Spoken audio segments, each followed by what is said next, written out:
Donc maintenant, eh bien, quand on parle du I Ching, eh bien, ça prend en compte une dualité. Donc il y a ce qu'on appelle les lignes yang et les lignes yin. Le yang, ce sont le masculin, le yin, c'est le féminin.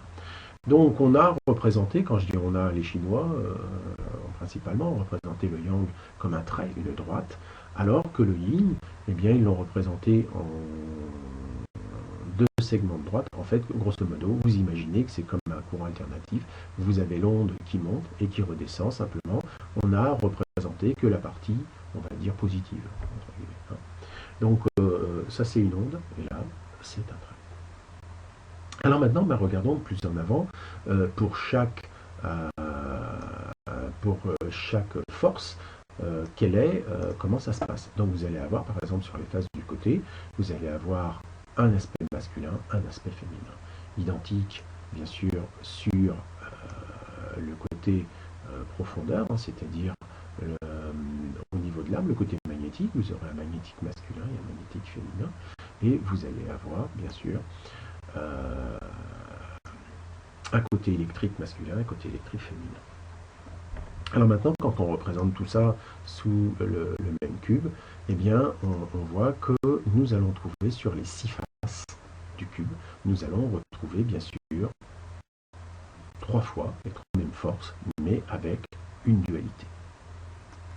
C'est-à-dire un aspect masculin et féminin. Donc là, quand je me mets au sommet, à l'un des sommets du cube, on va trouver ce qu'on appelle un trigramme. Donc ce trigramme suit toujours à peu près la même idée. Vous allez voir, esprit, âme, corps.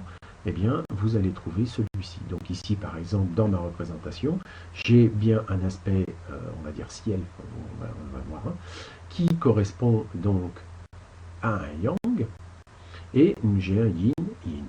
Voilà, donc ceci s'appelle un trigramme. Un trigramme parce qu'il y a 3 dessins. Donc maintenant, nous allons voir un tout petit peu plus en avant quand nous déplions le cube. Quand nous déplions le cube, nous allons donc avoir ceci.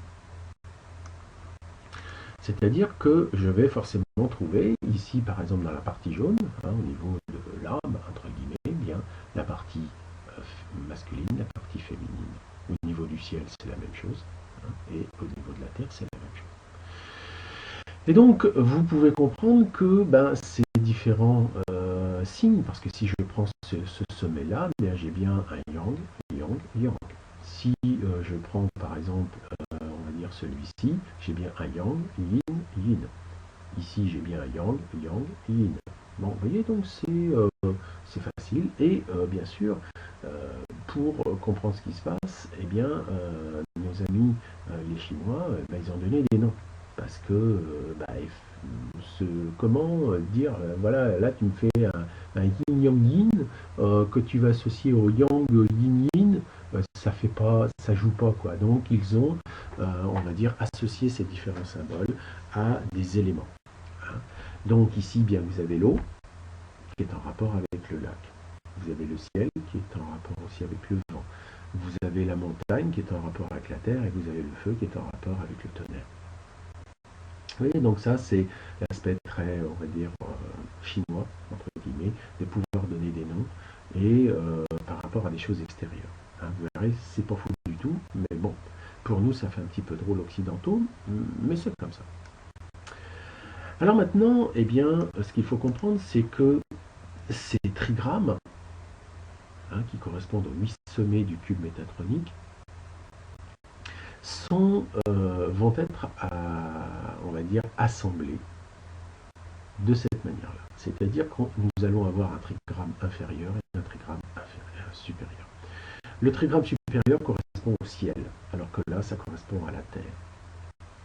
Puis ensuite, vous avez une deuxième lecture des trigrammes, puisqu'on peut dire un trigramme, on est d'accord, mais il y a une deuxième lecture qui est celui de ceux où il y a 2 lignes, c'est-à-dire vous allez avoir la ligne de la terre, la ligne du ciel et la ligne de l'homme. Voilà, donc c'est toute une science, c'est tout un truc pas possible, je ne vais pas aller dans les détails de cette chose-là, mais comprenez que ceci c'est un jeu de polarité. Ce sont simplement ici les énergies du ciel, les énergies de la terre, avec l'individu au milieu qui est coincé. Et donc forcément, vous allez retrouver l'inévitable dessin ici, que j'ai forcément récupéré d'un autre article. Hein. On ne va pas tout refaire à chaque fois. Hein, donc je ne sais pas c'est lequel, Brigitte vous donnera peut-être les liens. Et nous allons donc retrouver exactement donc, nos trois moteurs. Donc le moteur de la Terre, le moteur de l'homme et le moteur du ciel. Mais c'est pas compliqué.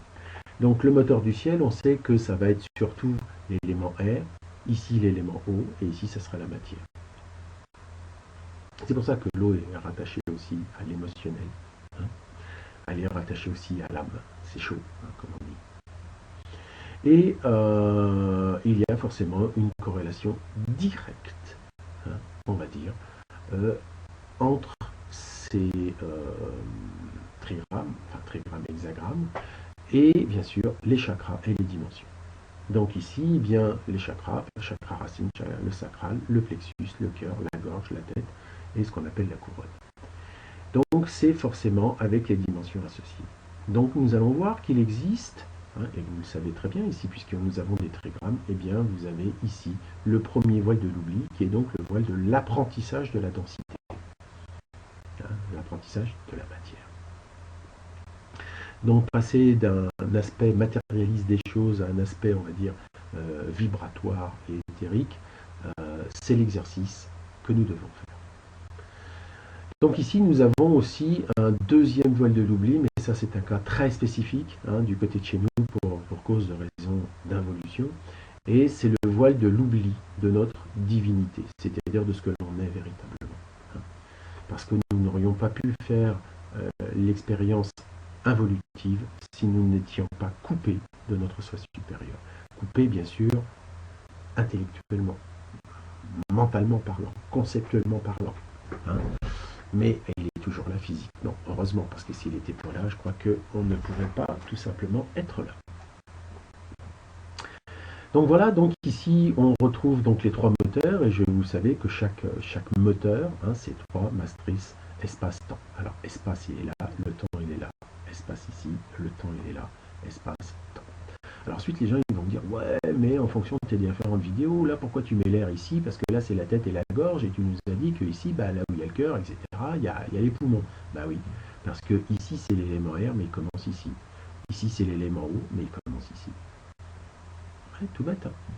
C'est-à-dire qu'il y a toujours un passage au truc supérieur.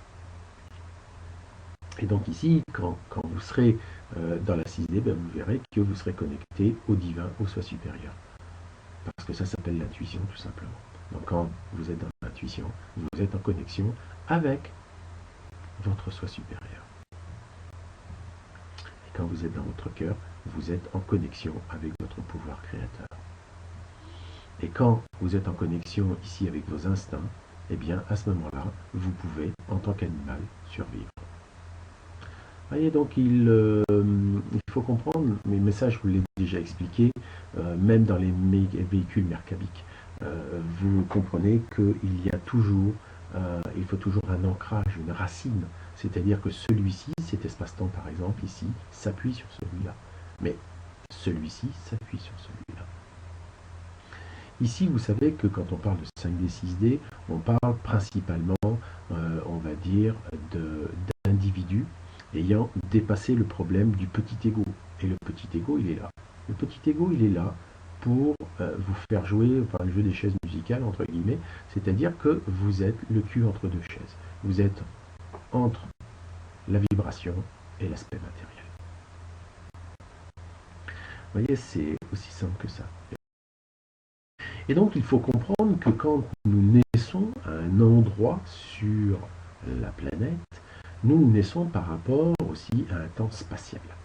Donc, comme notre planète est une sphère, hein, rappelez-vous, hein, Malkout, hein, c'est une sphère, eh bien, cette sphère, nous sommes nés à sa surface quelque part. Donc, en fonction de là où vous êtes né, et ensuite, bien sûr, du temps spatial, c'est-à-dire de la date et de l'heure à laquelle vous êtes né, vous allez être mis sous influence, entre guillemets, des influences spécifiques par rapport aux différentes planètes du système solaire. Et donc, eh bien, heureusement, grâce aujourd'hui, on va dire, à l'ordinateur, ça se fait en une seconde, même pas, alors que du temps, on va dire, des pharaons est complet, il fallait enfin, beaucoup de temps et beaucoup de prêtres, entre guillemets, pour calculer tout ça. Et vous avez une différence supplémentaire euh, qui est rajoutée à notre véhicule et qui va se situer en 3D. C'est-à-dire que la totalité des informations que vous avez acquises pendant vos vies antérieures vous est restituée. Or, selon votre circuit d'apprentissage, vous n'avez pas forcément appris et compris la même étendue des choses. C'est bien que quand nous regardons un être humain, nous regardons ses différents plans d'existence, eh bien, on voit que ce sont des couches d'enregistrement différentes pour chacun.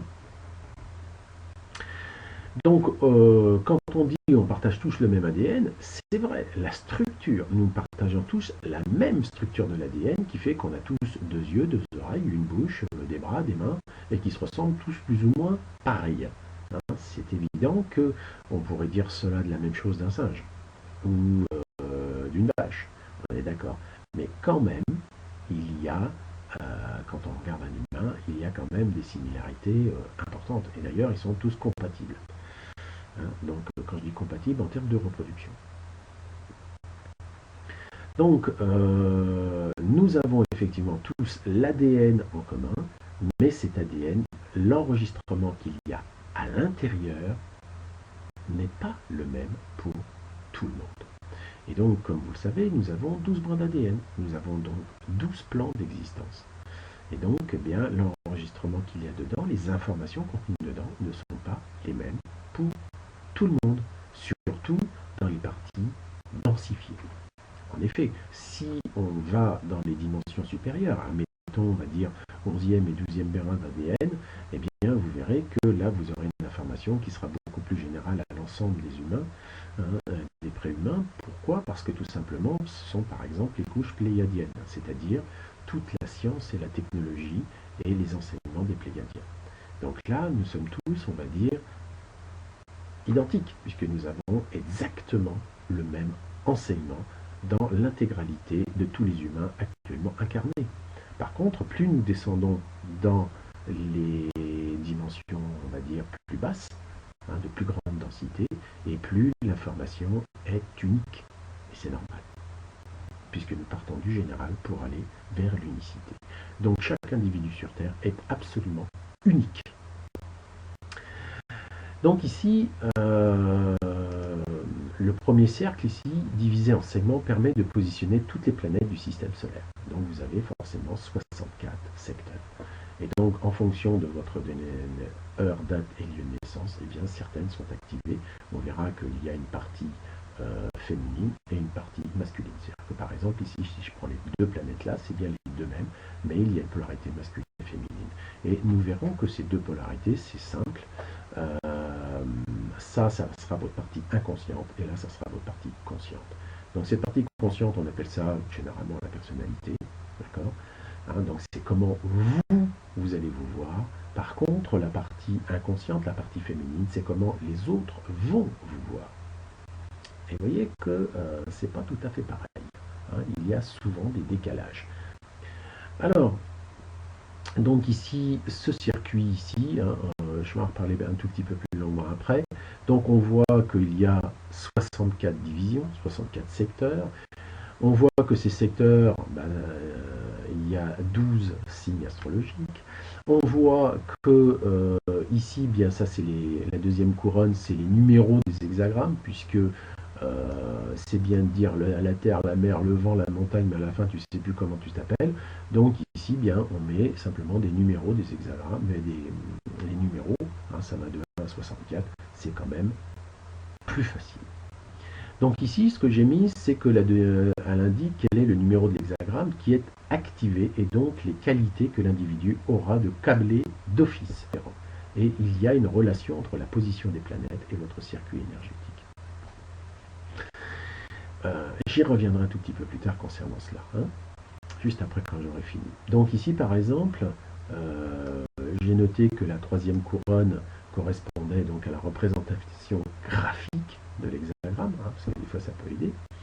Et il peut y avoir d'autres cercles, hein, qui peuvent aussi être rajoutés, parce que site est une version simplifiée par rapport à ce système, mais on le verra qu'il y aura des possibilités de mettre le codon, c'est-à-dire une des parties qui composent l'ADN, parce qu'ici c'est la description de votre ADN, et aussi les acides aminés, et nous allons voir ça dans un autre tableau un peu plus loin. Bon, ici c'est une autre représentation, mais qui est exactement, on va dire, identique dans le principe, c'est-à-dire que là, vous allez retrouver donc bien sûr le yin-yang. Donc là, bien, vous avez un yin-yin, enfin un yang-yang, excusez-moi, yang-yang. Là, vous avez un yang, la partie noire avec le yin. Ensuite, ici, vous avez bien un yin-yin. Et ici, il faut regarder dans ce sens-là, c'est-à-dire vous avez bien le blanc qui est prédominant, le yin, avec un yang. Donc vous allez, ici, vous voyez, c'est représenté d'une manière plus, on va dire, binaire. Et de ce binaire, eh bien, de celui-ci, on se dit, tiens, il existe aussi cela. Hein. C'est-à-dire que là, on va retrouver les quatre. Hein. C'est-à-dire que ça, ce serait par exemple l'équivalent du moteur de la Terre. Ici, l'équivalent du moteur, par exemple, de l'humain.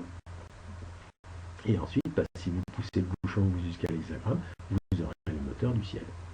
Donc c'est une déclinaison, vous voyez ici, hein, c'est là. Donc c'est une déclinaison relativement simple. Là, excusez-moi. Hein. Donc moteur de la Terre, moteur de l'humain, moteur du ciel. Et ça vous donne donc forcément des hexagrammes qui sont représentés en trigrammes pour des raisons plus faciles. Et donc là, ce qui est important à voir, c'est que vous voyez, on part d'une dualité divisée en quatre, une double dualité, pour nommer ça, qui ensuite... Donc les couleurs ici correspondent à des choses bien précises. Alors je ne me rappelle plus. Alors là, vous voyez, c'est féminin, hein, c'est en bleu. Le rouge masculin, enfin bref. Donc ce sont des couleurs, et donc vous retrouvez bien sûr, c'est pour une meilleure lecture. Et donc ce que vous allez trouver ici, par exemple, dans ce cercle-là, vous voyez, vous avez CCC, cytosine, cytosine, thymine, guanine, c'est tout simplement les codons. C'est-à-dire, c'est les morceaux de code de votre ADN. Donc maintenant, faites la relation avec ceci. C'est-à-dire que selon l'activation que vous avez en fonction de votre date de naissance, eh bien, vous allez avoir des parties qui vont être activées dans votre code génétique. Par contre, d'autres ne le seront pas. Ok? Donc, maintenant, en poussant le bouchon un petit peu plus loin, bon là, j'en parlerai pas maintenant, vous voyez, c'est des symboles, tout ça. Donc ici, vous voyez des numéros, c'est le numéro des runes qui ne correspondent pas forcément, vous voyez, par exemple, si je prends celle-ci, le numéro de la rune c'est 63, alors que là, c'est un autre numéro qui correspond à 43. Vous dire, bon, ok, d'accord. Et si vous regardez par rapport à l'autre cercle que je vous ai montré au-dessus, les numéros sont encore différents. Donc, selon la disposition qui est prise et la numérotation en fonction de la science qui a été prise est peut-être différente. Donc je rappelle tout simplement que par rapport à ici, l'interprétation des hexagrammes n'a rien à voir en fait avec le I Ching ou le Yiking. Donc si vous arrivez à vous procurer cette carte-là et vous prenez un bouquin du I Ching pour lire ça, vous allez être complètement à côté de la plaque. Parce que il faut savoir, c'est que le I Ching ou Yiking a été travaillé par les Chinois pendant quand même quelques millénaires. Ils se sont penchés là-dessus et ils ont dit on veut savoir. Donc ça a été un moulinage assez important, on va dire intellectuel, et c'est chez les Chinois, on va dire, un système divinatoire. Qu'est-ce que je voulais dire? Et ici, vous allez avoir les acides aminés, c'est-à-dire qu'en fonction du codage que vous avez là, des hexagrammes que vous avez là, et ben ça vous donne tout simplement des acides aminés. Vous voyez, c'est pas compliqué. Donc tout ce qui est, comprenez, toute la biochimie, tout ce qui est les acides aminés, qui c'est les parties de code d'ADN qui sont activées, eh bien, vont dépendre grandement de votre date de naissance, ce qui vous donnera votre circuit énergétique.